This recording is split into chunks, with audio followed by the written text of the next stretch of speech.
Hello everyone, সেদিনকে চলে গেছিলাম বেড়াতে দিদির বাড়িতে কলকাতাতে। আমাদের এখানকার তুলনায় কলকাতায় প্রচণ্ড গরম। রাস্তায় সিগন্যাল পড়ার কারণে আমি একটু ভিডিও করে নিচ্ছিলাম বিশ্ববাংলা গেটের ওপারেই আমার দিদি বাড়ি, মানে দিদিরা ওখানে থাকে। তো আমি আগে থেকেই বলে দিয়েছিলাম ওদেরকে আমাকে কেউ একজন নিতে আসবে, আমি একা যেতে পারবো না। তো বাস থেকে নেমে আমি অপেক্ষা করছিলাম যে কে আসবে আমাকে নিতে। তো তারপরে আমার দিদির মেয়ে আমাকে নিতে এসেছিলো। তো আস্তে আস্তে আমরা দুজন হেঁটে যাচ্ছিলাম, বেশিক্ষণ না।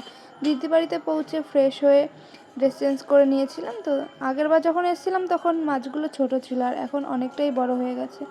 আর এটা হচ্ছে আমার আর এক দিদির দুই ছেলে মেয়ে, তো ওরা খাচ্ছিল। তারপরে দিদি ফল কেটেছিল আমাদের জন্য, খেয়ে ঘুমিয়ে গেছিলাম, সেই ক্লিপটা নেওয়া হয়নি।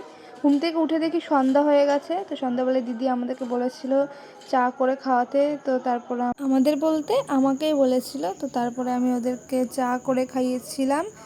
এদিকে আমি টিকটক স্টাইলে একটা ভিডিও করে নিলাম, যেটা আর কি এখন ট্রেন্ডিং চলছে। তো তারপরে রাতের খাওয়াকে ঘুমিয়ে গেছিলাম। তো পরের দিন সকালে দিদি এত কিছু রান্না করেছিল, যেহেতু আমরা চলে আসব। আর হ্যাঁ, আমার সঙ্গে আমার দিদির মেয়েও এসেছিলো। তো খাওয়া দাওয়া করে আমরা বেরিয়ে পড়েছিলাম বাড়ি আসার জন্য। তো আজকের মতো এইটুকুই, দেখা হচ্ছে নেক্সট ব্লগে। টাটা।